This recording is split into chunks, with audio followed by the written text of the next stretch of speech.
Thanks for tuning in to Narcology Unscripted. This is Dave. Today's subject is going to be how the narcissist was nearly killed during the discard phase. Guys, please take a second, like and subscribe, and then comment down below if you agree with this take or not. Make sure you grab your coffee or your tea. Good evening around the world, guys. Thanks for sitting in to the Narcology Morning Show. Cheers, everybody. Guys, I get a lot of emails, and I try to go through most of them, but there's just thousands of emails, and I was sifting through them last night, and I got to one that I just couldn't pass up. It was so riveting, and I asked her if I could read it on the air, but she wants to remain anonymous. She is a subscriber, and don't go away. It's just an incredible story. Hi Dave, I really love your channel. It has gotten me through so much emotional confusion and chaos, and that is the best way I can explain what I'm going through. I met my husband on a popular dating site. I've been with him for 4 years. I thought I met the man of my dreams. I'm going to make a very long story short as I can because I know you have so many stories you have to read on a daily basis. I was love bombed, to say the least. I felt that we were kindred spirits. He was everything I ever dreamt about. His looks, he was in shape, he had a great career, and most of all, this perfect man showed that he really loved me for me. And the love bomb, guys, that's what they do. I got you. I got your back. You can fall in love with me. Let down your guard, because I love you for you. He was the perfect man. He loved me for me. And he love bombed me for 6 months. In that 6 months, he was really pushing me to get married. Because he didn't have a big family, we decided to elope and do a quickie wedding. Then he got really quiet and distant, and that really made me worried if he was going to leave. But he kept assuring me that he was in it to win it, that he was there for life. But I would try to talk with him and sit him down and ask him why he doesn't like to really communicate that much with me anymore. And he would just say, well, that's just in your mind. Maybe a little gaslighting there, huh, guys? That's just in your mind. I don't think it is just in my mind here. I haven't changed. You need to just settle down. Nothing is wrong. Well, I bought into it, and although we didn't fight that much, sometimes I wish we would have, because I saw absolutely no emotion in him, because they just want you there as a warm body. They don't like you for your qualities and deep conversation. You're just there to wait on them and give them adoration from afar. You have to understand that. He never smiled that much, but he was always seemingly smiling, posting his smiling mug on Facebook. I just found that to be so incredibly odd. Well, just like the last video I did, it's just everything on Facebook with the narcissist is perception. It's all fake. The only time I would hear him laugh in the house is when he was sitting at his computer in front of Facebook. I remember thinking at least something is making him laugh. I know they are addicted to fuel, but sometimes they have their supply locked down. So a lot of the times I didn't even exist to them. Guys, when they lock down any type of supply, this is why narcissists with the family, like their kids, that is set in supply. Once they have the set in supply, they don't love these people. That is just there to abuse and to get fuel from. That set in supply, they don't have to work hard at it. That's why they're nice to everyone outside the house and trying to win everyone else over, but behind closed doors they're abusing the family. But the weird thing is, every time I would go to the store or leave the house for something, he would check in with me constantly. because that set-in supply is not that warm body anymore, and they're super insecure, guys.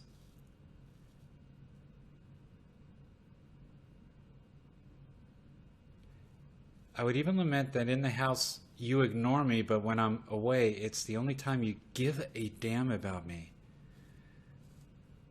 It was all about social media, and he would form different groups from work, and he always had side projects going on and groups he was talking to. His career is in the gun industry, and he was really an awesome gun enthusiast. He loved his career. We had 9 gun safes strung throughout the house. It looked like a gun museum. He gave me a gun which I kept unloaded in my nightstand by the bed. The only social life he had was hunting with his dad once a month on the weekends, and sometimes he would take off 4 days on their little hunting excursions. I knew I loved this man because every time that he would leave the house, I would really miss him and call me crazy, but I really loved him. One thing about him, he was really good at making me feel really special when he came home from his hunting trips. I think that is really what hooked me to him. And I really looked forward to that because it was the only time he ever showed any emotion towards me. Hey, I miss you. Come give Papa a hug. All right, I'm going to get on my computer. Oh, you're such a great person. Thank you. I'm glad I'm with you. The last trip he left on a Thursday, picked his dad up, like he usually does, to go to their favorite hunting spot. I'm going to make a long story short. We have our separate computers. I went to turn off his computer. I heard a ding. When I touched the keyboard, there pops up a conversation with him and another woman on private messaging saying how excited they were to be together this weekend. Isn't that nice? They're going to have the funnest time. He's going to teach her how to shoot a gun. I immediately called his dad and asked him to call me back, but he never did. I was so upset knowing that he was out of town with this other woman and that he lied. When he came back, he was his jovial self, wanting to come right up to me and give me a big bear hug and say that he misses me, he missed me, but when he saw my body language, he stopped in his tracks and I confronted him on it. He turned it right around and said that she was a client, that she was going to go with me and my dad, and it was going to be a huge deal for him. He even got his dad on the phone, and his dad vouched and said, yeah, it was just me and my son. I did feel a sigh of relief, to be honest with you, but the following weeks he would break out of his routine. Dave, I remember you doing a video saying that you know something is off when they break out of their routine and all of a sudden they want to have a cocktail with their new buddy at work. Yep, before he could care less about friends and male friends, he had 0 male friends but his dad. 3 nights a week he would either come home late because of his business work issues or to meet his new male friend for guy talk, is what he called it. Guys, yeah, you know that routine, you know their routine, you know something is off, you know something isn't right, things are starting to fall over. His attitude at home changed. It went from being on his computer and ignoring me to pacing around finding fault and little things I was doing wrong. He would start little fights here and there, and he would say, "Do you love me?" I would say, "Of course." And he would say, "You really should start acting like it." I mean, I'm tired of you sitting there staring at the back of my head on my computer and not doing anything for me. I mean, these people are just ridiculous.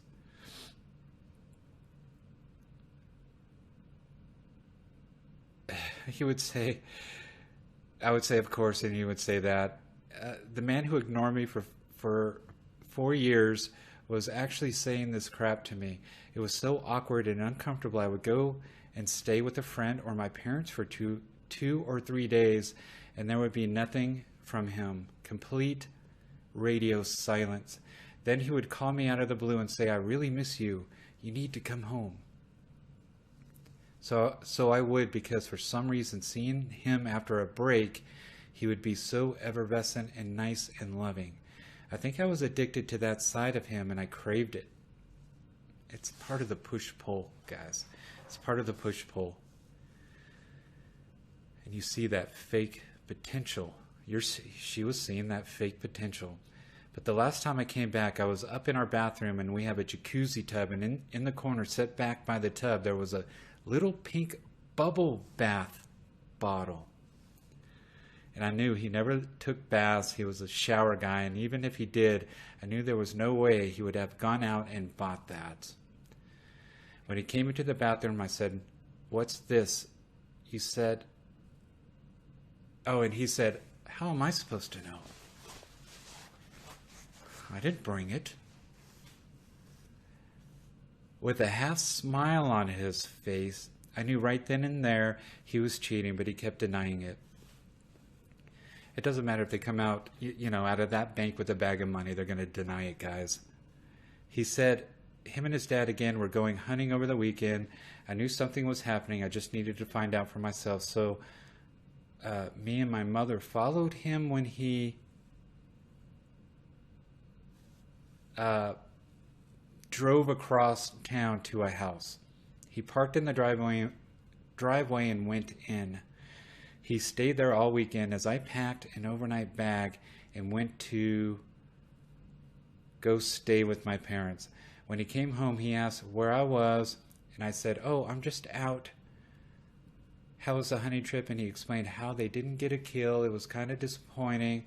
He's glad he's home, but he's excited to see me, blah, blah, blah.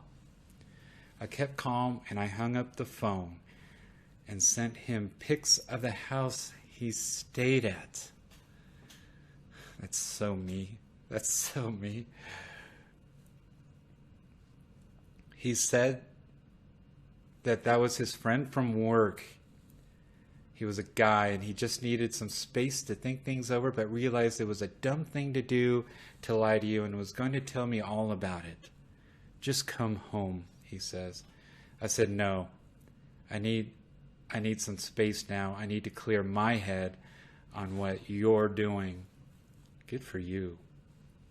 That's boundaries, guys, and that's like not putting up with the bull crap, because there's a lot of codependents that would be like, "Oh, I'm gonna just believe everything he's saying and just be abused for the next 5 years." But you can see what's happening here. He asked, "For how long are you going to be staying with your parents?" And I said, "Until I know what is going on." That afternoon, something told me that I should stake out our house. So there is a half cul-de-sac, a half block away, and with a tree on the corner that I parked my car under, and I had full view of the house. I saw a woman pull up and get out and go into the house, my house, with my husband there. I had a panic attack, and I just stared at the house, sitting there numb for about an hour. I should have drove away, but I proceeded to drive up the other side of the driveway by the car, and I entered the house. All I heard was loud music going on from our room. Oh, gosh. Put yourself in her shoes right now, guys. Hearing this music from your bedroom with another person in there of the opposite sex. All I heard was loud music going on from our room, and when I entered the room, he had her up against the wall, and they didn't hear or see me. I reached for the unloaded gun I kept for protection in our nightstand. I pointed it at them, and they didn't see me. I took my fist and I banged it against the wall so hard a picture fell, and they looked up at me. She screamed, and he fell back on his butt with his hands in the air. I had the gun pointed right at my husband. I said, I could have killed you both. You guys are disgusting. And I walked out of the room. As I'm leaving the house, I was really emotional, and I must have squeezed the trigger of the gun on accident, and it fired. The bullet landed literally an inch from my foot. I was so freaked out because I thought the gun was not loaded, and I was going to pull the trigger to scare them. Wow. I could have easily killed one of them. Long story short, he turned into someone that I didn't know. He didn't feel remorse or guilt. He just wanted a fast divorce. He would triangulate me with her, saying how good they were together. Everything you say on your channel is 100% true. They have no empathy. They are just there for fuel and attention. Thank you from the bottom of my heart. Don't ever stop doing what you're doing. Thank you for being so courageous with that story, guys. And we have your back. And I'm glad you are healing. She said she's doing fine. She's thinking about joining the SEAL team, and I hope you do. That story was just blew me away last night, guys. And I just wanted to. Sometimes there's so many great stories that people need to hear, and that's why I wanted to dedicate this Friday to just one of these great stories. I have 5 or 6 really awesome ones in the can, if you will, and so I decided to start another channel so I can get these emails read. And I'm gonna call this channel Narcology Nights, guys, and it's just dedicated to your story and what happened to you. And because these stories, you cannot make up these stories. They are just, you can turn them into a Hollywood movie, and you don't know who you're living with, guys. And if it walks like a duck, talks like a duck, it's a duck, guys. They want a warm body in there for attention, but they're insatiable with the fuel. They're insatiable. So they're always combing social media they're always, guys, looking for other fuel sources. I'm going to get to the comments of the day from the last video. Don't go away, because these comments are also just as amazing, guys. All right. First up, we have Renee. Renee writes, get a little bit more coffee. Renee writes, an interesting comment by Charles Manson talking about his so-called family. Quote unquote, I just mirror back what they give me.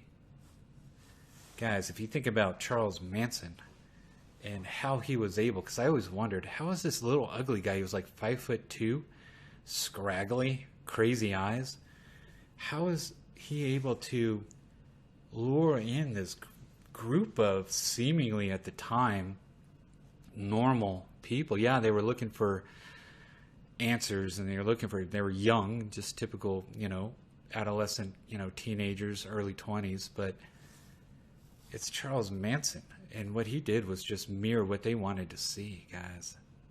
And that is a high-range narcissist. He knows what's going on, and that's what narcissists do on first dates, and that's how they wrap you up. They mirror what you want to see. They become your soulmate. Eternal Faith, it's really bad because he is good looking and women just start acting dumb. I gave him a hard time, but still fell. I always wondered why I met him when I was minding my own business. I hate him for hurting me so much when I wasn't even interested. They seek you out. They are the pursuers. Normally, guys, the narcissists are the pursuers, and they're not going to sit back and let people come up to them. Brad Leigh writes, it's horrible. I live in nightmare. I'm single but surrounded by narcissistic people. OMG. God help me. Natalia writes, does anybody realize that tomorrow is the narcissist's favorite holiday? Because they are always wearing a mask. Oops, I forgot. The mask is their real face. Well played, Natalia. Sylvia writes, when I was a child, I remember asking my father, how come that mom is nice to anybody else but not to us? I never felt loved. God bless you, Dave, because once they have that instilled supply in the household, they could care less about you. You're just to be seen, not heard, and when they want you, they'll call on you for their adoration, adulation, and you'll see their friends coming over, and that's when they're nice. That's when they're nice to the kids, but go away, and let me be on stage for my friends. Sunflower writes, they don't need a Halloween mask tomorrow. They wear one all year round anyways. Kuma writes, I was married to my narc and he wanted a partner on the side. He said he had so much love to give that he needed to give it to more than one woman. Kuma, he can't feel love, therefore he can't give love. He just needs, they're insatiable, he just needs attention to feel like he exists in this world. And there's no love about it, guys. Think about the adult film stars. They get into that because they're insatiable, guys. They just go supply. They get all the attention that they want. They'll never feel love. They'll never give love for the rest of their lives. And it's sad. And that's what these people are here that I'm reading about. He said he had so much love to give. I told him it was either her or me, not both. You don't even have to tell. Once I hear that, I'm done. Once they describe who they are, you need to walk. Don't even give them a time of day to even say it's them or me. But, he was her spouse. She's fighting for her marriage, and I get it. He looked at me with such hate and told me the last girl that gave him an ultimatum, it didn't end well for her. It's been almost a year since I've seen him. Good for you. Kuma, stay no contact. Christina, I cut you off, Christina. Sorry about that. Just Me writes, telling a narc your deepest secrets is giving pearls to a swine unable to value the treasure. Stomped into the pig's manure. Wow. Anastasia, he actually tries the opposite tactic. He acts like he is so humble, like he is such a normal person, not better than anybody else, but in reality believes the opposite. He acts like he is Mr. Humble, but feels he is good. You got to watch the mask. You got to watch the hiding in plain sight. You got to watch the statements. You got to watch the actions and not just listen to the words. Because a lot of them, their masks are so good. They just trick you because they're saying self-deprecating things out loud to you, but watch their actions with their nose in the air and how they treat people.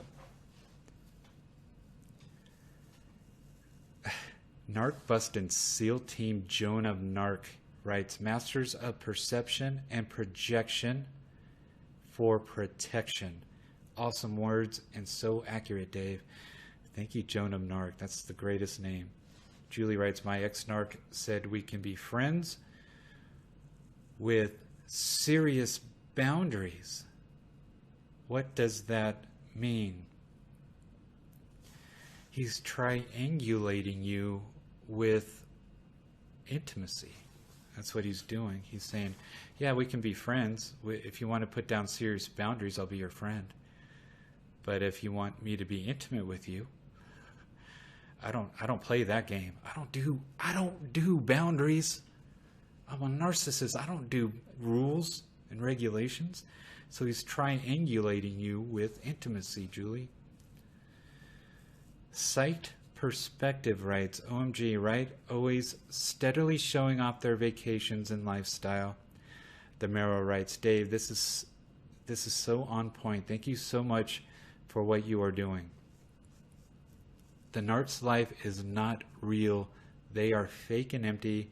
It's all a show. God bless you for these videos. God bless you, Marrow. John writes, John Miller, one, if the most frustrating things during arguments with the narc, in addition to gaslighting, projecting, and deflecting, is the fact that once those tricks have failed and you're speaking your undeniable truth about their contradicting words and actions, they will straight talk over you so that you don't get to refute their BS ever. If they know that they're losing, they're sore losers. They never want to lose. They know that they're losing. They're just going to talk right over you. They're not going to let you finish. If you're making sense, if the gaslighting isn't working, they're just going to talk right over you. Sarah writes, funny you say that because my ex made it a point to tell me he used up all his vacation time for his kids to visit him. Basically, to me, narcissists are cowards who took the easy way out on life, okay? I'm not talking about the ultimate easy way, which is, committing suicide or anything like that. But those who do choose to stick around in life that are narcissists, they're basically cowards, okay? These are individuals who, instead of standing up to life's woes and difficulties and the pain that a lot of us have endured, and we just was strong enough to, overcome certain things and not let it get us down to the point where we have to go AWOL on reality in our lives. We took a stance and, we fell down, we got back up, and we decided to, still be who we are. We didn't run. Basically, a narcissist is a person who they went AWOL on reality and life. They decide to go into this altered state of consciousness and way of being, putting on a mask, a front. These are cowards. They're not about to stand up for anything. And if you think about that whole process of running and disguising yourself and putting on different acts and personalities and all of this to avoid pain and to have an advantage and all of this stuff, these are all cowardly acts. A narcissist, most the ones I've met, they're not confrontational. If shit gets too heavy, they're bailing. They're not gonna stick around. These are people who will not stick around for anything that could possibly jeopardize their safety, harm them, or whatever. These are cowards. These are people, they didn't even stick around. They bailed out on their life. They went AWOL on their own lives by going into this world of illusionment and all of this to because they can't feel like anything. They don't want to fight hard enough to have what's real. They don't want to fight hard enough for what's real. They want to be entitled and just given without putting up a fight. And so this act from them leads them to never be genuine, to never be honest, because they have no fight in them to begin with. If you bail out on your own life, how are you going to stand up for anybody else, including a mate or a partner that you may be with? How are you going to fight to keep a relationship going and to keep things right. They're going to bail out on that too. You know, these are nomads. Anything that gets tough, anything that gets rough or complicated or too hard for them, they're out of there. And they won't stick around. And that includes a relationship with these type of people. You get into anything or get involved with them, they're gonna bail. They are not confrontational. They'll put up a big, their bark's bigger than their bite. They'll put up a front to scare you to death and make you think that this and that, but underneath that, think about it, they have a very fragile, weak ego. And thus their personality and a lot of everything about them that's internally is weak as well. That's why they deceive so much. That's their biggest weapon, deception. Because anything else to meet a normal person or to face a normal person in a fair manner, they can't do it. They'll lose, and they know they will. They can't stand up to anything genuinely with a realistic approach. They're too weak. They have to create a facade or a false type of personality to fit the situation to give them confidence. So their confidence lies behind this fake ass personality. So this is all of this is an illusion. When they're acting brave and tough, that's a damn illusion too. If you test the situation hard enough, I guarantee you they back down. They are not gonna stand up and fight for anything. They will bail and run before they put up an adequate fight. They'll put up a fight to defend their false personality. But even if you challenge that enough, they'll run on that too.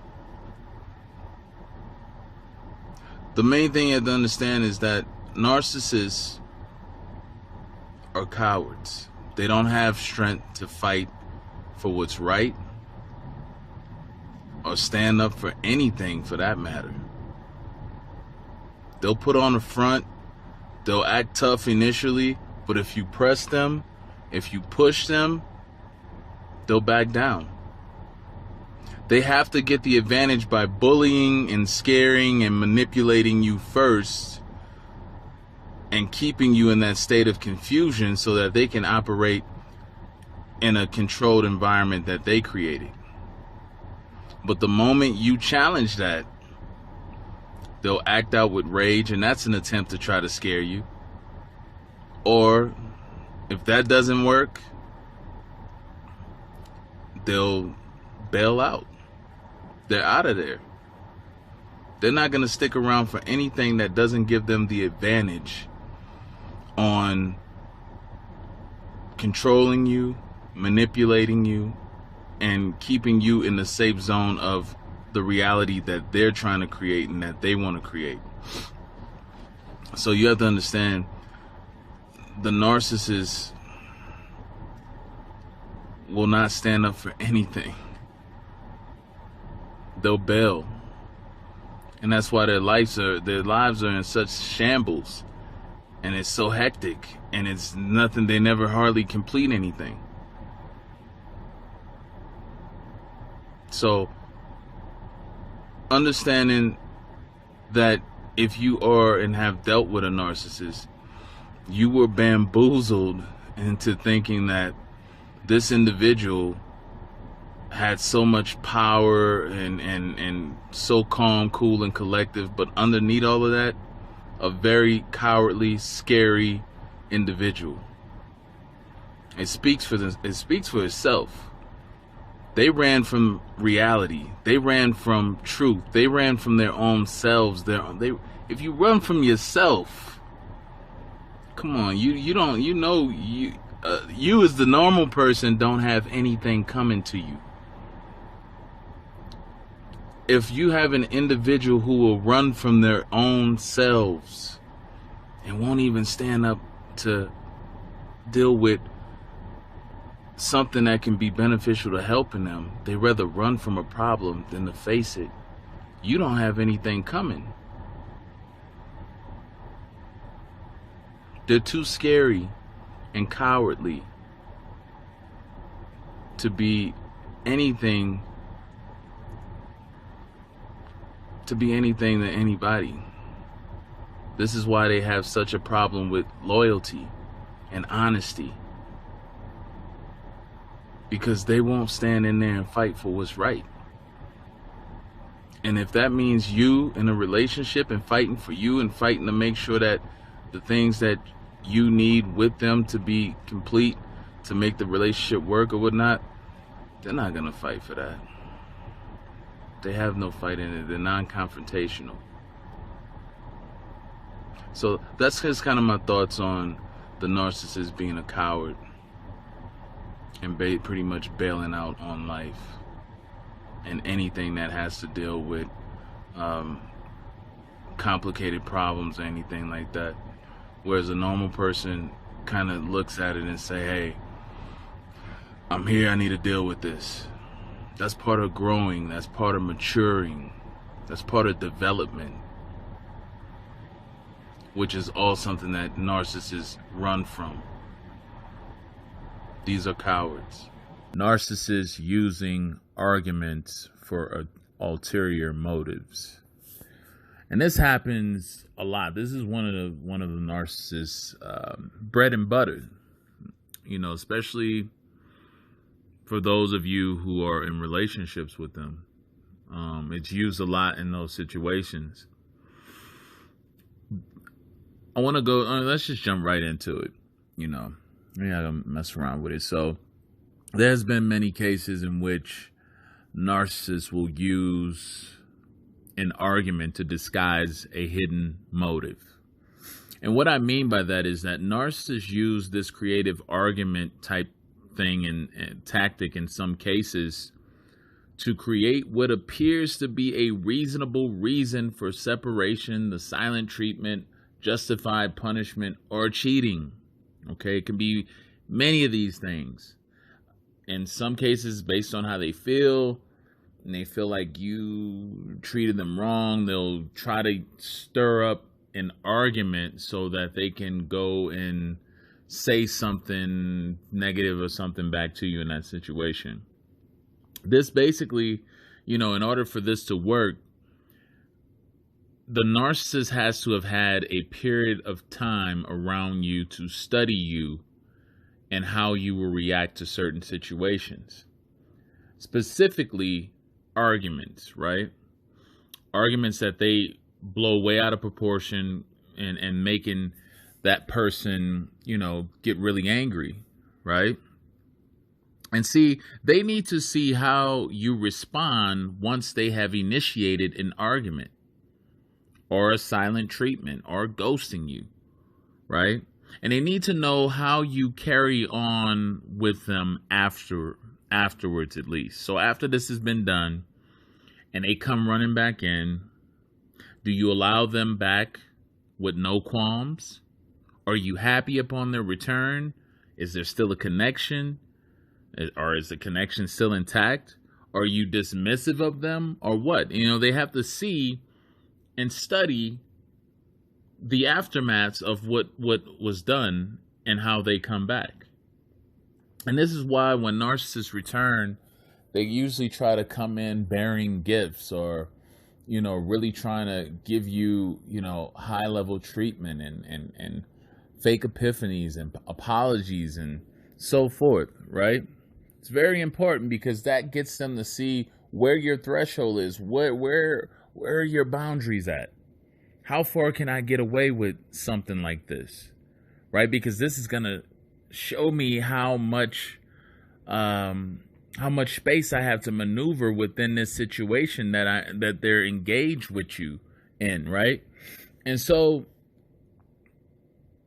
this is just one of the ways that narcissists become such excellent cheaters. They understand very well how your temperament at least works, right? And then they learn exactly what to do and say to get you back in good graces and accepting them. They know what to do and say because they've done it before and they've caught on to the pattern of how you operate, right? And once they have figured your pattern out, they know where your boundaries are automatically. You can tell them one thing, but your actions is what they're going to look for. So when a situation comes up in which maybe they want to go out with someone who they've had their eye on for a period of time, but don't want you to know, well, they can use the fake argument to fulfill their plan or to initiate that plan. And the first thing is creating something out of nothing. Usually using or putting you in a position to argue about something that had already previously been resolved. So you thought, right? And a narcissist brings it up, or the narcissist does something that they know would get on your nerves or that they know would make you angry. Right? Very important to do this because this is setting the stage for them to carry out this fake argument tactic.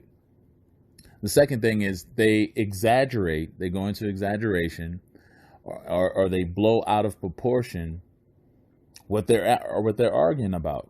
A lot of times it doesn't even make any sense for them to be arguing about what they're arguing about, or even bringing up what they're bringing up. And this is usually where the narcissist will pretend to lack understanding. It's very important to lack understanding for the narcissist in this tactic. And why is that? And that is because whatever is left with no, if something is left with no understanding, there can be no resolve.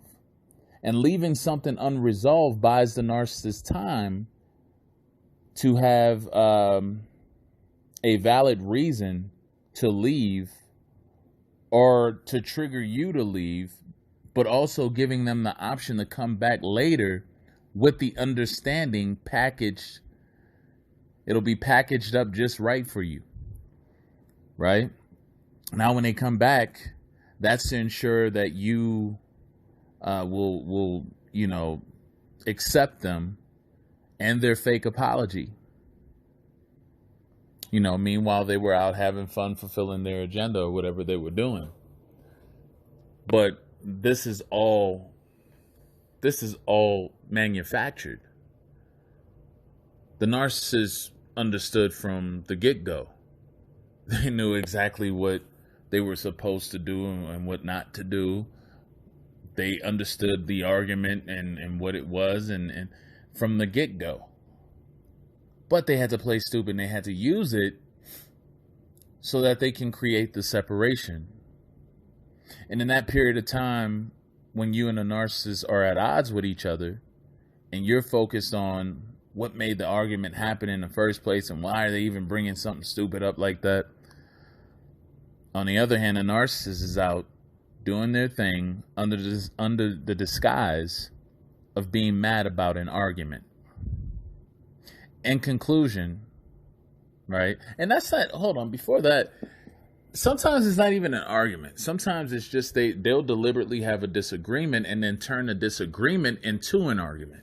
When they don't really disagree, they just know how to create arguments out of nothing at any given time to create a situation where they can either be mad at you or create the separation, etc. This is something that they do well. They've been doing this from, adolescent years. I mean, they know how to pull this off effectively.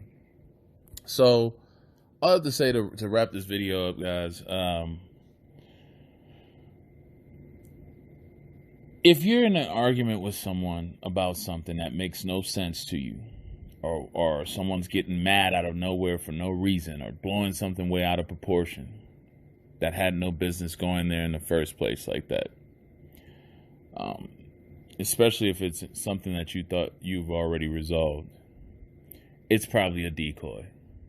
it's probably some type of scheme, tactic, plot that's being used against you and will, put you in a situation to being played. Right? So just to sum this up, don't allow yourself to overlook things like this. It's not all in your mind. It's if you question it in your head and got to say, why are they even arguing about that? It makes no sense. Especially if they're not even able to make points, valid points on their arguments. That's the number one thing to look at. If someone is making an argument or a complaint and there's no legitimate, valid points, anything factual basis to prove that their argument is valid even, you have a problem. You have a definite problem. And you should not overlook that problem, because it'll come back to bite you in the ass later. Why the narcissist avoids reality. Okay. Reality for them is painful. Okay. You have to understand that these individuals go through life ducking, dodging certain responsibilities, certain aspects of their life that they don't want to face, that they never really took into account of to deal with. And so as life passes them, as they grow older, and this thing that we call life starts to reveal certain realities to them, it brings on pain. It brings on a lot of pain. And this is where you'll find them, wanting to escape. This is the whole thing about escaping with them. Okay, the only reason why they tend to want to escape and go into these altered states is to get away from the feeling of that hurt, that emptiness, that loss. Okay, they have to deal with the pain and the realization of where they are in their lives and what they've went through, how many opportunities and things like that they may have missed, or whatever it may have been. That's a painful reality to have to face in the end. It's a painful and a very rude awakening for the individual to come to grasp with whatever's happening is basically their own doings. Their own neglectful ways of handling things have come back to haunt them. And they'll find that things that they try to correct are a lot harder to deal with later down the line than it would have been if they would have dealt with it initially. These individuals, they run from it. They avoid, they hide. And then later down the line, when they get the certain realizations that certain things need to be dealt with or whatever it may be, it's that much more difficult. And then they have to reflect and look back on all the missed opportunities that they could have taken advantage of and corrected or made the situation right, but they didn't. And this is where that pain and regret comes in. This is why the escape, the seeking to escape, is such an alternative for them. I just wanted to bring this up because I had a question regarding it, so I wanted to throw that out there on how and why they choose to seek to escape reality, avoid reality, because it's painful. It's painful. And it's frustrating.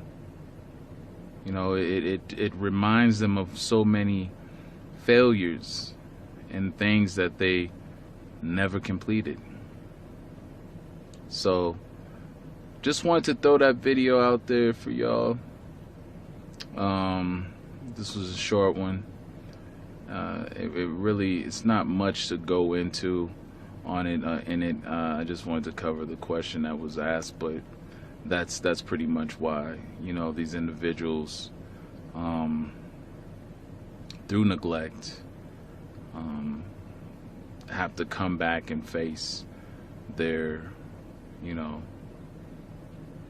their mistakes. And sometimes facing those mistakes can be hard to deal with, can be hard to accept, which can be painful, which would only explain the reason why they would choose to ignore, run away, or not deal with it. Good morning. Thanks for tuning in to Narcology Unscripted. This is Dave. Today's subject is going to be what they really meant when the narcissist read their vows. We all know that they hide behind this veil, this facade, this mask, and everything is predicated on the believability of this mask, guys. And a lot of us will beat ourselves up saying that how could I have been so duped, so tricked? But you have to understand, they've been honing this mask since childhood.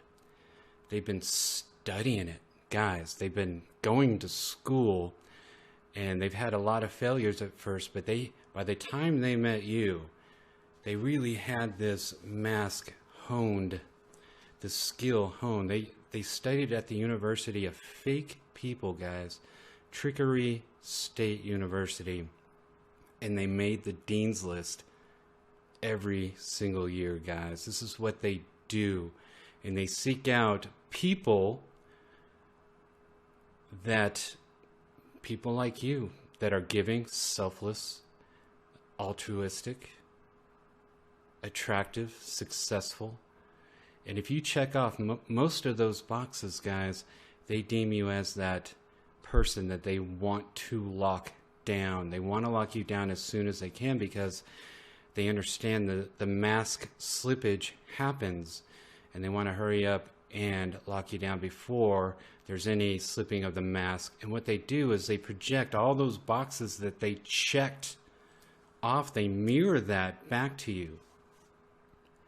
So you're thinking to yourself, I should commit because this commitment seems like it's going to be the best decision of my life. They put you in the pilot's position, and they sit in the co-pilot's position, just cooing at you, and their eyes are sparkling, they're smiling, and you think to yourself, I'm a dumb man or woman if I don't lock this person down. This is how good they are. They have become your soulmate, the wind beneath your wings. Go ahead and take a nap. I'm going to take over the controls, and you'll have food waiting for you when you awake. So how about that commitment, huh? How about that commitment? Are you ready to do this? And you're like, this is a chance. They make you believe that this is a chance, guys, of a lifetime. They've made you all the promises. They've convinced you. You even made it a little hard to lock down because you are salt of the earth and you're looking for like-minded individuals, like most of us are. So they got you to commit, but you have to understand what commitment means to a narcissist. And that is nothing. They want you to commit to them, because commitment means you're going to sacrifice. You're going to sacrifice for this one person, and you're going to be loyal, and you're going to respect this person that you committed to. The narcissist is kind of laughing inside because he knows he doesn't form a bond or an attachment, but it's crucial, very crucial, that their targets commit to them. So they get you to put a ring around their finger, to make that commitment, that promise ring, right? And what do? They're still seasoning you. They're still letting you know that you're making the best decision of your life. And you get all the way to the altar. You get all the way to the altar. In hindsight 2020, I know all of us who have married a narcissist have said on many occasions that they really don't care about their vows. They really don't honor their vows.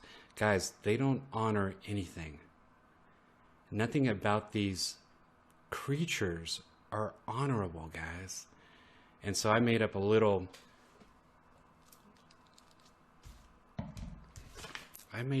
of what they really meant when you married them up at the altar. I, narcissist, take the target to be my wedded wife, to push and to pull from this day forward for rich and richer in health only, to mimic love and to envy until the jig is up and the mask slips. I then will disappear into thin air with somebody else while still married to you. You will be so disgusted, it will make you file and pay for the divorce quickly. Now let's hurry up and get the kiss over with so I can soak up all this supply I'm getting around us at this said wedding.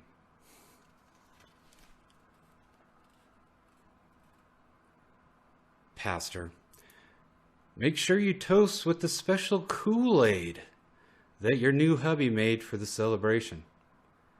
He should start in no time at all to make you feel not good enough.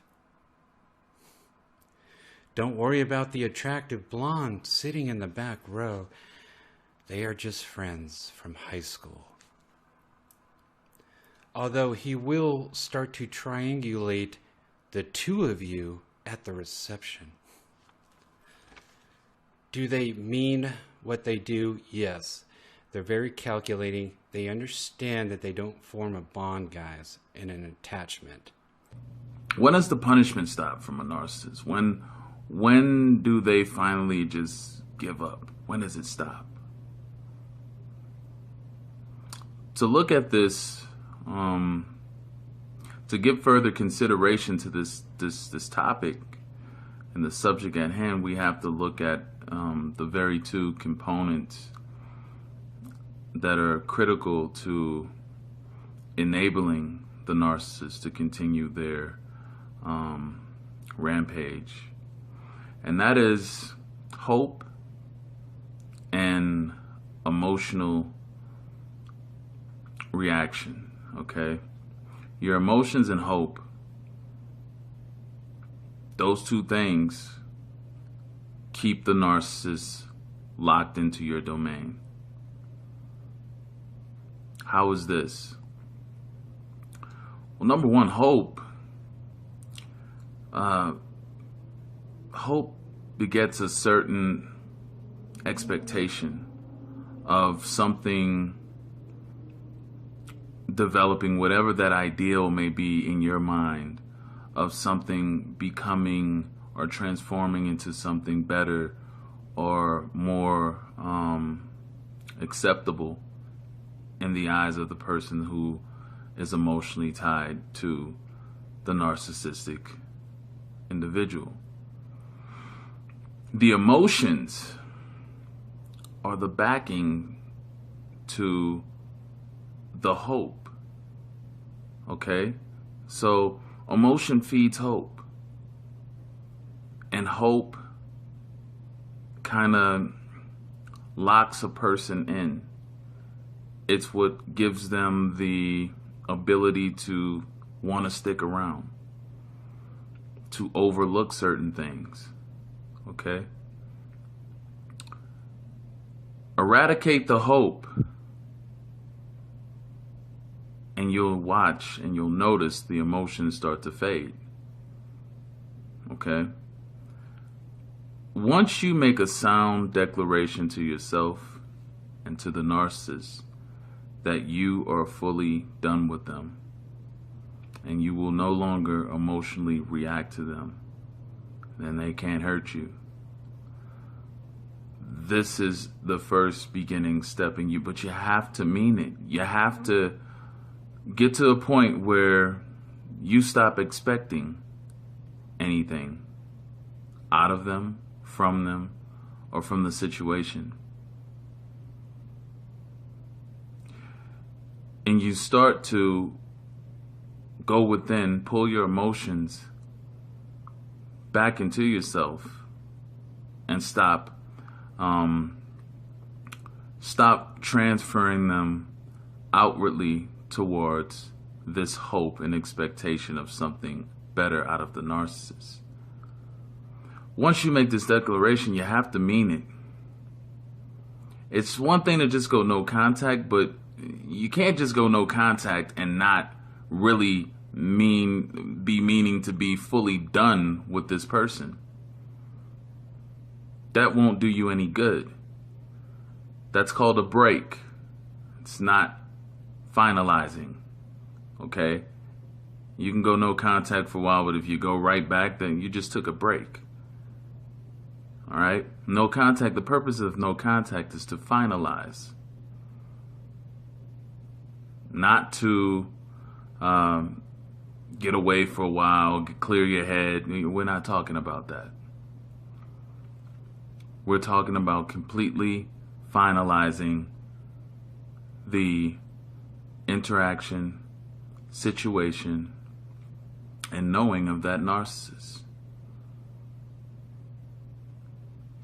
When you are able to do that and you stick to it, of course the narcissist doesn't immediately just vanish and go away. No. They have to prove that you're not just taking a break from me. They have to prove that you're not just trying to punish them by doing what you're doing. Okay?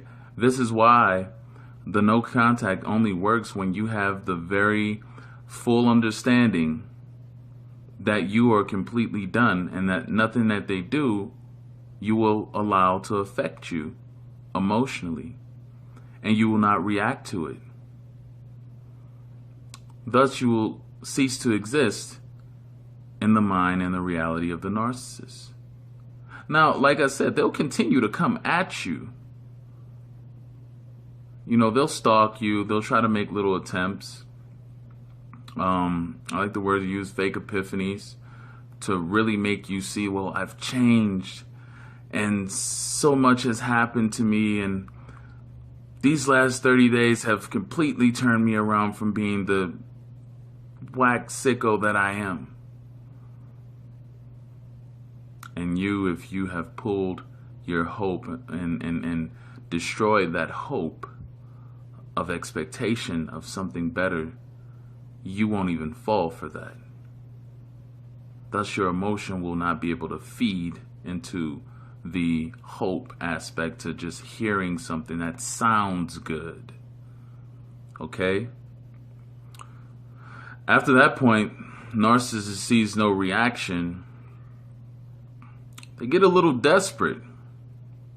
Okay? The source is really going, slipping. And what does a drowning man do? They reach for anything they can grab a hold to. This is when the narcissist comes up with the most horrendous type of tactics to really break you. Let me see if you're really done with me. Let me see if you don't have any emotions or any feelings towards me anymore. Let me do this. Let me do that. Let me call the police on you. Let me fake allegations. And when none of those tactics works, and of course you have to protect yourselves, guys, because these individuals will go to the most unexpected extremes that you can think of in order to get their supply back, being you. Again, I say this all the time. Narcissists hate to lose. They feel that you need them. And once you really show them you don't need them by ignoring them, and not just ignoring, guys, I mean just being fully done with them. Once you've set it up in your mind and your heart that you're done, nothing they do will work to affect you. And once you're in that state of mind, everything that they do therefore on will further distance you from them. It'll open your eyes to just how fucked up these individuals are, and it will push you away. Okay? So you have to understand, the torment doesn't stop until you have fully emotionally disconnected and eradicated any type of hope and expectation out of these individuals or out of the situation. Even looking to get revenge, that's still connecting you. Narcissists accept any type of attention. My narc probably still accepts this attention. You know, that's just part of who they are. But the most important thing, you want to get rid of them out of your life. Once you've shown that you have no emotional ties to them anymore, and you're not responsive to anything that they do emotionally to you to manipulate, they're done. They're done. And they know it.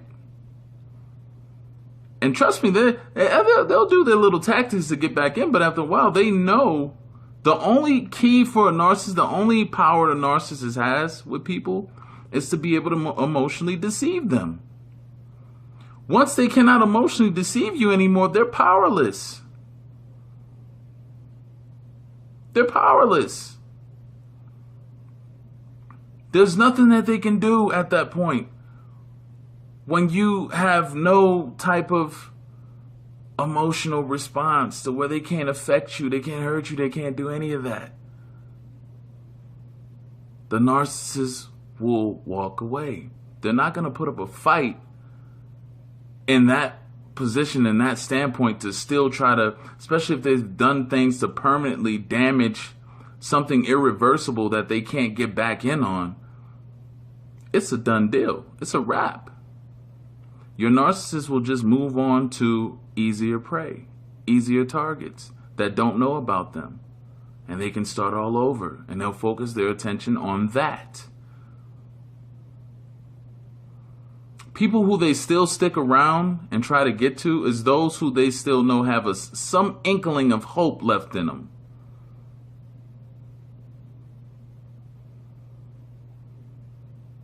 So as I said, when you get rid of hope, and that hope is completely gone,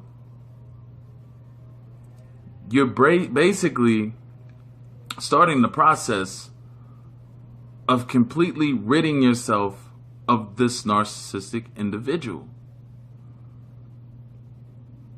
And trust me, there's not really a whole lot of fight in them, guys. Once you've gotten to a certain point of resisting and not reacting to them, to where they don't see any type of they're not getting anything, they'll fade away. They'll fade away. For them, it's like being in a dark room. And hope is the light. So if you want to turn the lights out on a narcissist, you get rid of that hope. Leave them blinded in the dark. And they'll go seek light elsewhere. But they'll leave your light alone.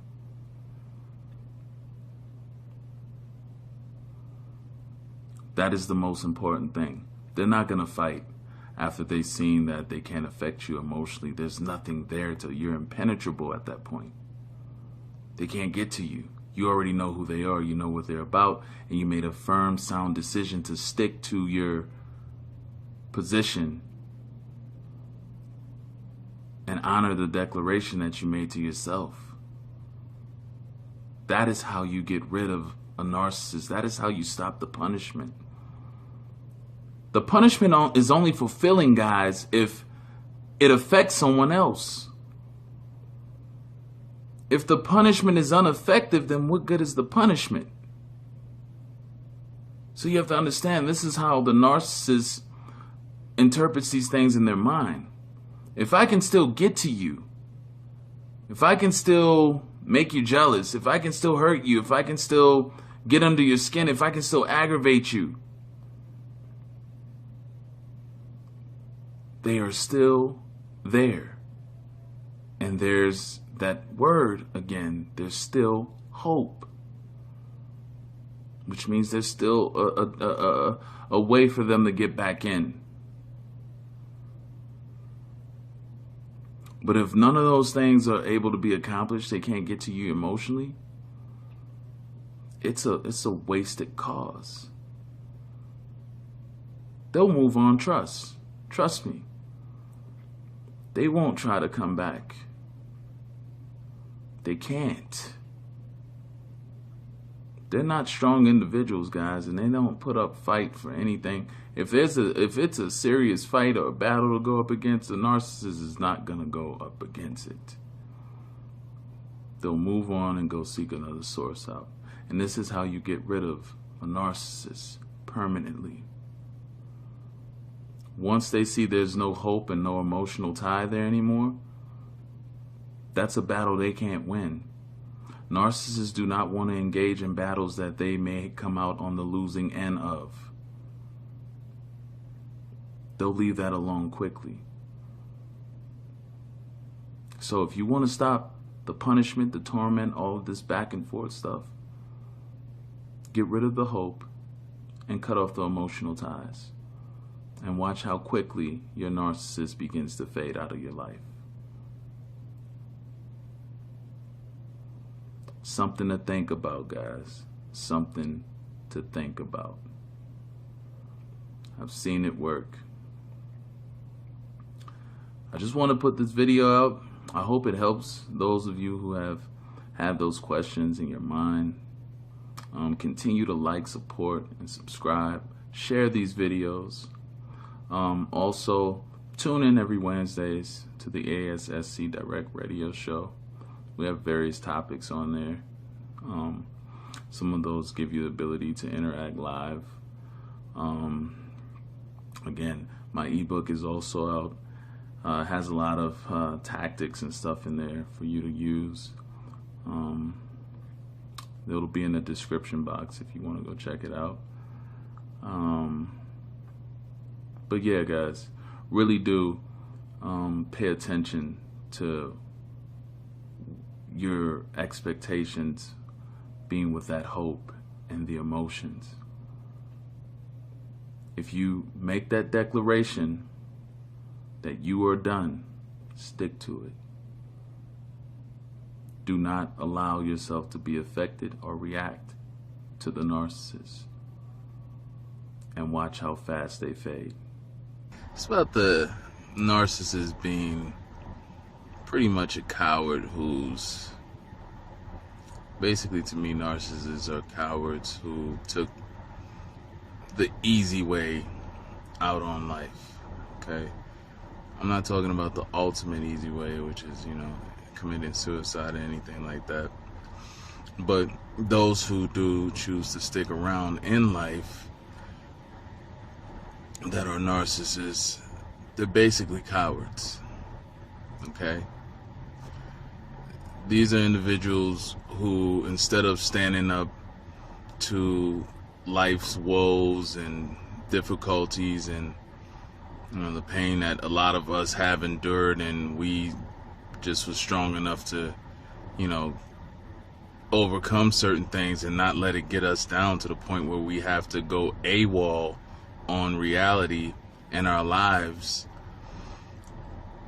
We took a stance and we fell down, we got back up, and we decided to, still be who we are. We didn't run. Basically, a narcissist is a person who,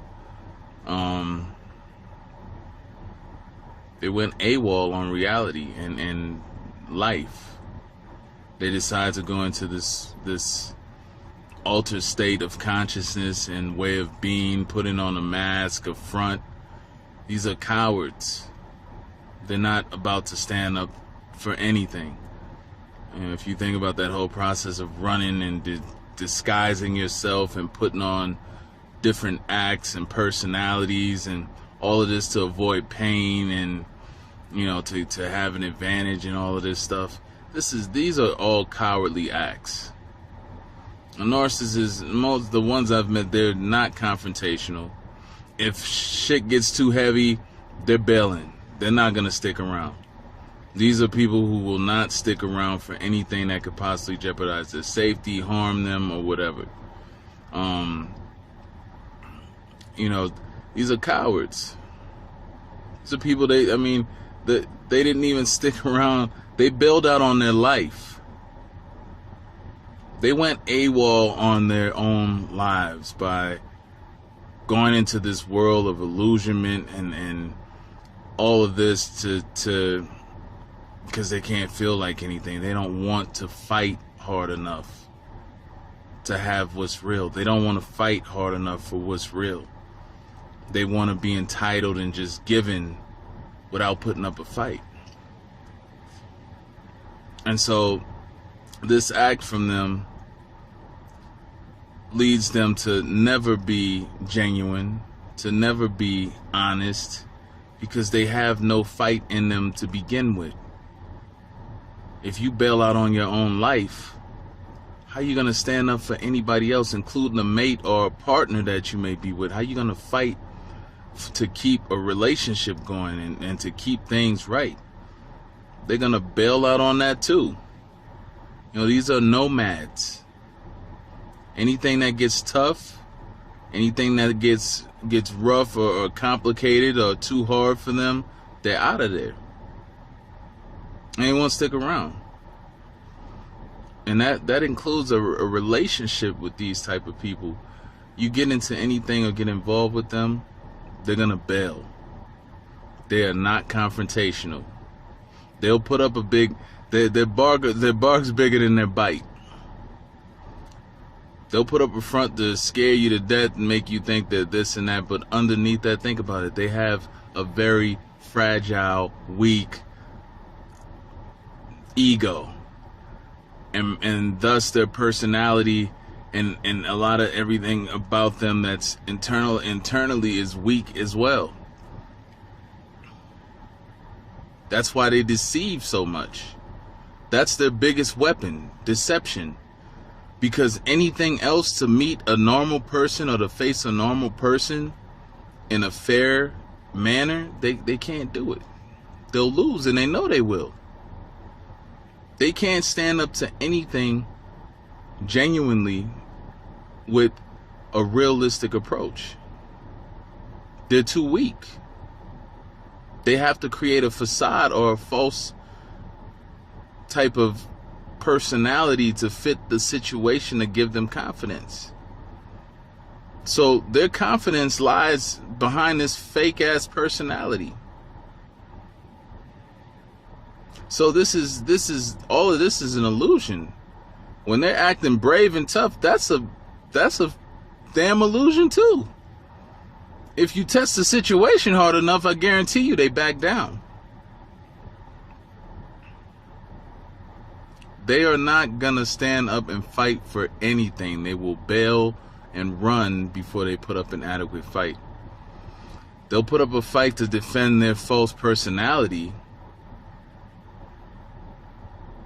But even if you challenge that enough, they'll run on that too. The main thing you have to understand is that narcissists are cowards. They don't have strength to fight for what's right or stand up for anything for that matter. They'll put on a front They'll act tough initially, but if you press them, if you push them, they'll back down. They have to get the advantage by bullying and scaring and manipulating you first and keeping you in that state of confusion so that they can operate in a controlled environment that they created. But the moment you challenge that, they'll act out with rage, and that's an attempt to try to scare you. Or if that doesn't work, they'll bail out. They're out of there. They're not going to stick around for anything that doesn't give them the advantage on controlling you, manipulating you, and keeping you in the safe zone of the reality that they're trying to create and that they want to create. So you have to understand, the narcissist will not stand up for anything. They'll bail. And that's why their lives are in such shambles, and it's so hectic, and it's nothing. They never hardly complete anything.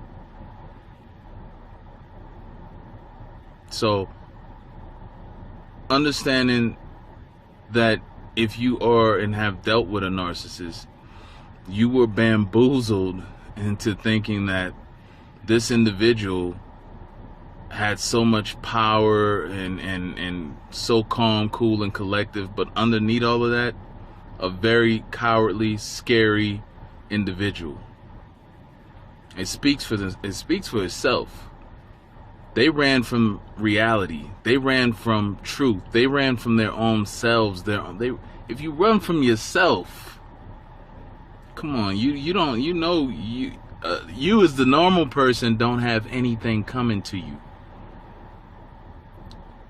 If you have an individual who will run from their own selves and won't even stand up to deal with something that can be beneficial to helping them, they rather run from a problem than to face it, you don't have anything coming. They're too scary and cowardly to be anything to anybody. This is why they have such a problem with loyalty and honesty, because they won't stand in there and fight for what's right. And if that means you in a relationship and fighting for you and fighting to make sure that the things that you need with them to be complete to make the relationship work or whatnot, they're not gonna fight for that. They have no fight in it. They're non-confrontational. So that's just kind of my thoughts on the narcissist being a coward and pretty much bailing out on life and anything that has to deal with complicated problems or anything like that. Whereas a normal person kind of looks at it and say, hey, I'm here, I need to deal with this. That's part of growing, that's part of maturing, that's part of development, which is all something that narcissists run from. These are cowards. Once, a lot of the narcissists, a lot of you have discontinued being with the individuals, or they have, left you, ghosted you, etc. I'm about to speak on, why they keep that new supply hidden on the tuck. We're going to speak on it. You know what I'm saying? It's about time that get out there. It's about time I address that. So, for the most part, especially if you've left, the narcissist is always looking for a quick, an easy path to something, right? They want something easy, okay? Once your time with them and y'all little, situation has expired, or they see where it's died out, it's went wrong, or it's going nowhere, the narcissist pretty much always, again, they have something else lined up, you know what I mean? And they're ready to jump on that at any time, okay? In most cases, if you're the one that discards, or you start giving, being non-cooperative, you're not really cooperating the way you used to cooperate with them, because you done caught on to some things. You'd have been calling stuff out. You'd have been, checking them left and right all over the place. They know now there's a little bit of resistance between you and them. Okay? There's some resistance. And at this point, the narcissist is like, let me go exercise this number 2 that I got lined up under you. Okay? Because they're always keeping a scope on someone else, something else, no matter what time. And again, I said that's why they like to work in certain things where they have easy access to multiple different numbers of people. Okay? So usually, once you have figured them out, they can feel it. They can feel it. And they start to, move away. They become distant. They become, they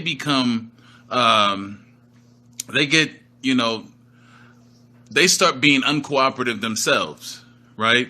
And by being uncooperative, this is, again, the first time that they have a new source that they have lined up that they are about to go and make prime at this point. They know when it's over. Problem is, a lot of us, we didn't know when it was over. The narcissist been knowing when it was over. When you started to catch on to them, they figure it's only a matter of time, but you didn't know or pinpoint that it's because this person has been fake and full of, SHIT with you the whole time. So, once they acquire that new source, and they're dealing with it. A lot of times, that new source, God didn't have their good grace up on their face. God didn't put his grace on their face. And so they don't want you to see that either. But in most cases, the narcissist has made a desperation pick. Okay? They're not going to just be able to just pick the best looking, best qualified type of person. Okay? Linda Gasson, appreciate you for the 10. So in this instance, when the narcissist is moving, most of you're thinking like, wow, I wonder what's going on with the narc. They're ghosts, they're silent, I don't hear from them. One, they have to make sure that you don't interfere with this new source that they're dealing with, right? They got to make sure that you don't mess stuff up, because they ain't secured everything. Just Jamaica, appreciate you on that. They don't want you to mess this new source up, especially if the new source is in close proximity where you can run into them or you liable to see them. You know what I mean? They don't want you to see that, because if you see it, especially because in most cases, I'm trying to tell you, in most cases, that new source, you know what I'm saying? The Panther Queen, appreciate you. That new source ain't nowhere near your level. See, the mind plays tricks on you and make you think that you're inadequate because the narcissist has been invalidating you for so long in the relationship. The narcissist has been saying how you can't do this and how they're dissatisfied with this and that, to the point where you figuring like, well, damn, if they going on, they done found something much better than what I am. And the truth of the matter is, they don't. They don't. The narcissists like to start with people who are not at their pinnacle point of happiness and success. It's much harder to be able to hold that type of person down as a narcissist versus the person who's at a low point themselves. That could be emotionally, mentally, financially. They are looking for individuals who are not at the top of their game. So when one thinks and one sees that the narcissist has left, ghosted, then you find out they're dealing with a new source. They're bragging, telling you this and that. But they're not showing. Because on average, that new source is at a low point themselves. And they move in. But trust me, they know how to scope the right type of source out before they move on to it. Right? Gotta be mindful of that. Gotta be mindful of that. They know how to scope that source out. You know, and when you are not in their presence and you're thinking like, wow, they just went on and they doing this, and it's natural, it's human instinct to think that because you can't visually see. You don't have a visual. But the operation of how it is, they can't go and just compete. Down to just being real, I appreciate you for the 12. They can't just go and pick up something at the top of their game who's emotionally stable, financially stable, all of this, because they don't have a certain amount of despondency within them for the narcissist to work on. See, the narcissists need people who are at unrest with themselves, right? So every time they go to a new source, that source is in need of something. Right? Some of them aren't unattractive, but still they're in need. They're not going to be that much better off than you are, or better than you are. Tammy Turner, I appreciate you. So when you're sitting there thinking, man, what's so wrong with me? Not a damn thing. There ain't nothing wrong with you. The mere fact for them being with you and trying to hold on to you and coming to deal with you in the first place lets you know nothing was wrong with you in the first place. Because they're looking for people who they can feed off with. They have to have some type of strength, but they can't be peacefully contented with themselves. Females, thank you. You have to be peacefully content with yourself. And the people who have something that's just off, they're not happy all the way in, or they feel dissatisfied with themselves, that's the ones the narcissists want. The ones who have all the potential, but there's something missing inside of them internally that they're not happy with. LTS, thank you. I appreciate you. And I gotta give thanks, y'all, when people do that. I gotta get a thanks out. But you know, in many ways, a lot of this torments many of you. I have a lot of clients, and we go through the same thing a lot of times about, wow, they have this and they have that. Why would the narcissist jeopardize that? You know, Mary, thank you. I don't know how to pronounce that last name, but thank you. I have clients, and it goes on frequently, and they're like, was it me? No. Every transaction or situation a narcissist deals with has an expiration date based on the length of time it takes for you to start catching on to them. When that happens, it's already a wrap. It's a wrap.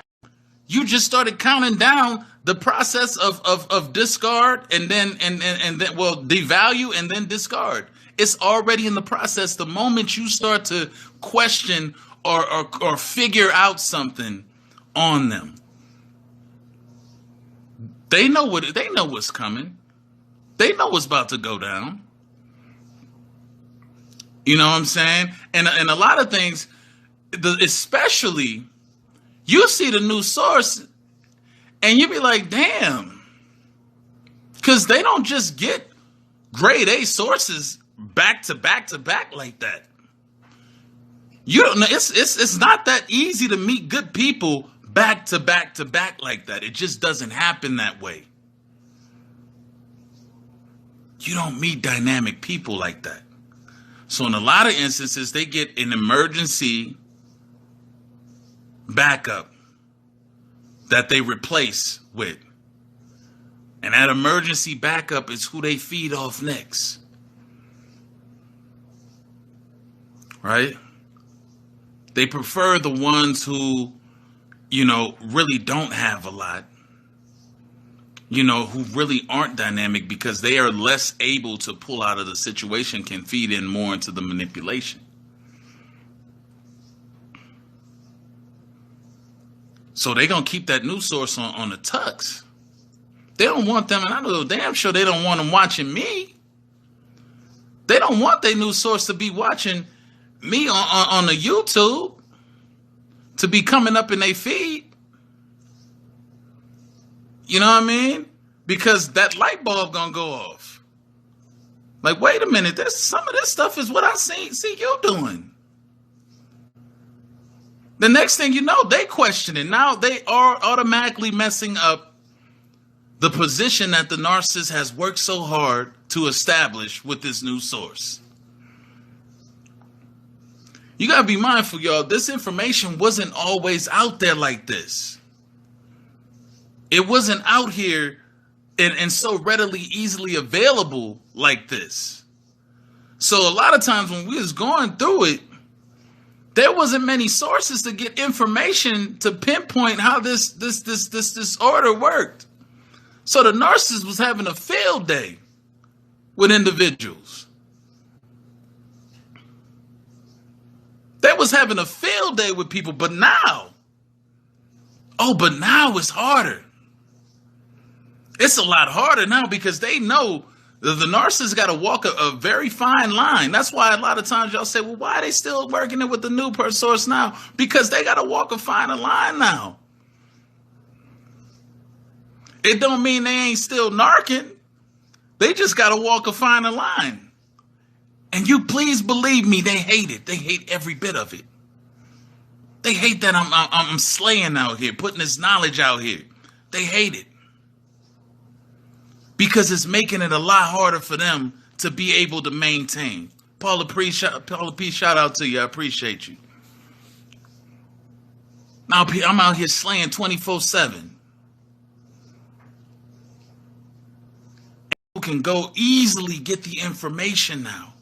There's many resources of information out there that pinpoint the signs and the symptoms. Guess what? The narcissists don't like to play by rules. And by this information being out here so readily, they have to do what they really don't want to do, and that's force themselves to have their behaviors. So guess what that does? It makes them more frustrated. Guess what that frustration does? It builds up inside of them. It becomes pent up, and eventually they explode. It's going to happen, period. Tyra Iverson, I appreciate you. They're going to explode. We pulling these narcissists' ass out from the covers, man. They getting pulled out from the covers. Ain't no warm. Ain't no getting warm no more. We ain't letting them get warm. They ain't getting warm no more. We keeping it cold for them. Ain't no warm stay no more. Ain't no warm welcome no more. You know, I mean, it's that time. You know,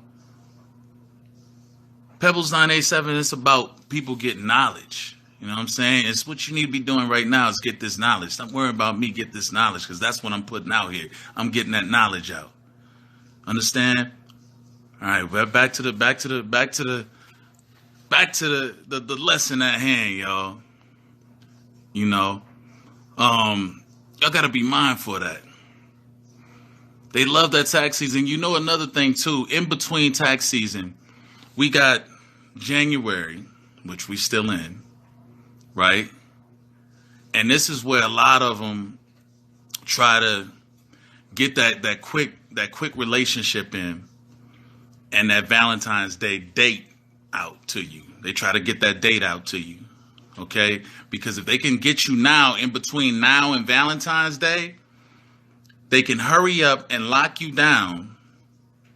You know, by Valentine's, they can be sure that they're going to get you, you know, because if they can spend that Valentine's with you, that's significant. They got you locked. That means ain't nobody else in the picture, right? So they won't lock you down between now and Valentine's Day. That's a big thing right there that they trying to do. They're trying to get you between that. This is very pinnacle. If a narc's gonna come up and try to get you, this is the prime time for hoovering and all of that. Because Valentine's Day is when they're gonna come. They're gonna be playing, like I said, they're gonna have all that Jacquees on. They're gonna have, that Bryson Tiller on. That's the only thing they're going to be bumping in front of you, and it's designed to get you locked in. You know, and so soon as Valentine's Day, well, you want to go on that Key Sweat, Yeah, Karen Johnson said that Keith Sweat. You know, and here come Valentine's Day. Well, you ain't doing when you want to go out on Valentine's. And the next thing you know, you like, well, I ain't doing nothing. I guess I can go ahead. And next thing you know, they got you. They got you. Because, you know, there's a lot of them, it start around Valentine's. A lot of y'all get that Valentine because they boo shopping right now. They out here boo shopping right now trying to tell y'all. And from Valentine's on, you see a lot of, you know, them coming up from Valentine's on, you know, all for it. Because in many ways, even when they try to come back, that source that they had, them ran dry. It ain't a high level, high grade source of supply. And so they gonna try to, that's why I told y'all, they keep watching y'all because they want to see how you're moving, how you're feeling, how you're doing, what you're thinking. And so soon as that's in place and they getting tired of this source that they got, they try to circle their wagons back around to come get back at you. Especially around Valentine's Day. If they don't see you with no motion, no movements around Valentine's, they already reading you ain't got no boo. Your bed must be cold. You know, a narcissist, they can sense a cold bed. So, you know, you got to make sure and you got to be mindful that when you don't see them, they are in the midst or working on a new source, but don't want you to come across it, don't want you to see it, because you know what? If you could see into a lot of the narcissist actions just by seeing what they really about. Gregory Monaco, I appreciate you, brother. If you can see what they're doing, you know how much power that strips from them to see how they really are, what they're really doing? You know how much power that gives back to you and your perception and your ground stable, you know, point of sanity? You know how much power that gives back to you to really see what's going on? And not to have your mind allow you to imagine what it is? Because on average, if you really saw what was going on, you'd be sitting back like, wow, this what I was worried about? This what I was thinking on? I was sitting up here thinking, you mean they up in a tough shed shack? And wow. You would really get back to yourself and not even give any more thought, focus, attention, energy to them, period. But see, they don't want that. They want to leave you in a situation to think that they're doing so much better, that they're getting it in somewhere else. And it's not the truth. That's not what's going on. It's really not what's going on. And trust me, you know, you have to be mindful of that. It ain't that much greater. It's only because you can't see it. Because you can't, you know, physically put yourself where they are now. Listen, dysfunctionality is a major component to that disorder. You don't turn on dysfunction and turn it off at certain periods of time. Just as dysfunctional as they were with you, they're dysfunctional somewhere else. Please believe that. Please believe. And that's real talk. Be mindful of that. And that's a lot of reason why they don't want y'all to see, to sum this up, is because that gives you power if you were to see the truth, if you were to see what was really going on. They don't want you to see them struggling. unhappy, in a worse position than when they were with you. They don't want you to see that, because that's going to give you and power. Narcissist infiltration in the LGBTQ community. I recently had a consultation with a young lady who came to the realization that her girlfriend had targeted her, and that she was a narcissist, possibly, and wanted some insight, and she was okay with me sharing part of her story for this. Okay. I'm going to start out by saying no one, I repeat, no one is exempt from a narcissistic individual, or a narcissist, at least, individual targeting them at any point in time. When you look at narcissists, you have to look at them as free agents. Anyone and anything that will fit their agenda is fair game. Doesn't matter what you are, who you are, whatever.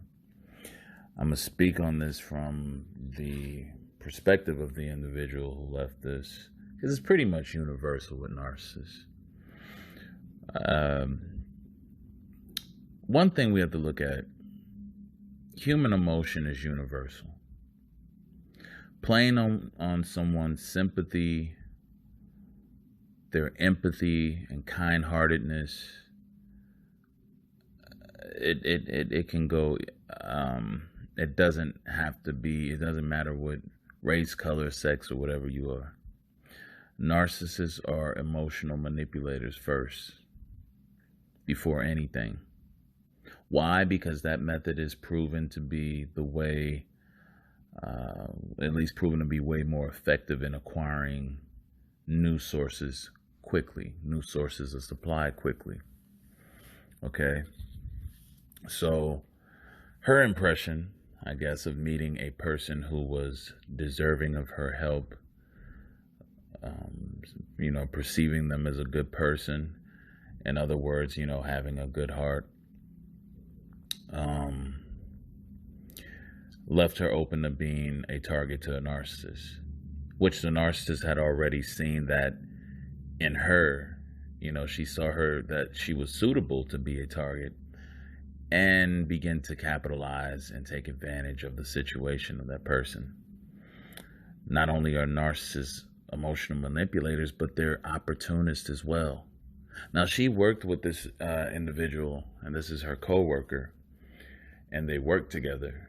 And, there's a buildup when narcissists target people. And that buildup was, they're hanging out at lunch.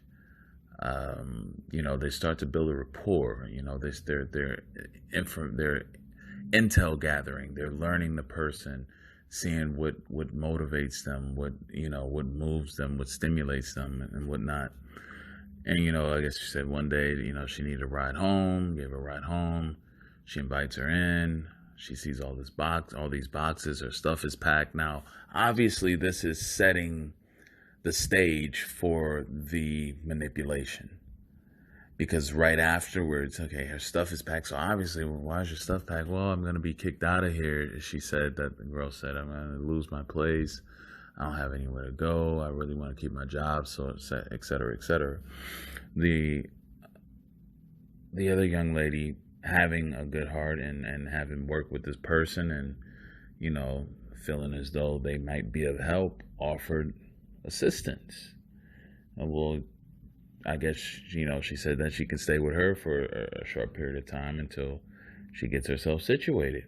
Again, here's the opportunity putting its place, being put forth in front of her, which the narcissist had already set this up. This wasn't just by happenstance. This was already being set up in advance, because she had already read the other person. She already knew that if she brought over and she saw that and then began to explain her situation and that she was in dire straits, the person would do something about it to try to help and assist them, right? The narcissistic individual at least told her how she was molested at a young age, and that she never had any interest in men and doesn't desire them either. And this even more so gained the trust and the confidence of the person who's the coworker, and to man, let me help this person, And I guess the young lady went ahead and helped her, moved her in, and they formed a relationship. Now, again, the narcissist is cooperating and being the best of people under the disguise of whatever the situation calls for. And this is why I always say narcissists don't have a preference. They get with people based on what their needs and desires are at that particular time, or that would best fit the situation that they are in, right? And if it calls for her to be in a relationship with another woman of the same sex, then so be it. Hell, their needs come first. She's just a tool being used, right? And so, people, you may have heard of the statement of someone making never loan money to a desperate person. Right, that phrase, you might have heard that. Never loan money to a desperate person. There's a reason why, and that's because a desperate person will do anything to get what they want. They'll say anything. They'll tell you anything. That goes along with a drowning man will reach for anything. And here where we have an individual or individuals such as narcissists with no moral compass or anything, they're completely out for themselves. And because narcissists are so codependent and very much so dependent on narcissistic supply, it creates a certain amount of desperation within them anyway. So they're already operating from a desperate type of disposition, right? They see it as doing what's best for them to survive, period. And whatever it takes to survive, that's what they're going to do. So they'll lie, they'll pretend to be something, play the role in something that they're really not about. And so people say, well, if you're doing them a favor and helping them so much, why do they mess that up? Well, that's because they know that something within them, within their behavior or whatnot, is eventually going to cause people to not want to be with them or deal with them anyway. They know this. This has been happening over and over and over again. So they have the expectancy of whatever they're engaged with to go wrong at some point. Also, they know that they're pretending with you. They know they're not being honest. They're not being truthful and realistic. So at this point,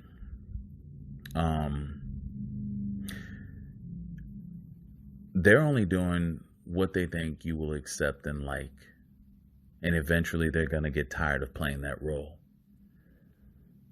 And after they get tired of playing that role, they look for the next opportunity. This is why narcissists constantly line up source after source after source, because they're already anticipating whatever situation they're in to die out. They don't have any expectancy of, lasting in that situation for any lengthy period of time. They're already looking to get out of it. So no matter what you're doing, it could be good. Their behavior and whatnot, and their lack of awareness of how other people are perceiving them and what the actions of the other person is going to be towards their behavior, they never see that coming. But they are prepared to move on to the next if that situation runs its course. So anyway, I won't go too long into this, but she finds out that, while she's been living with her for a while and all of this, she's playing the role, because she's not really that anyway.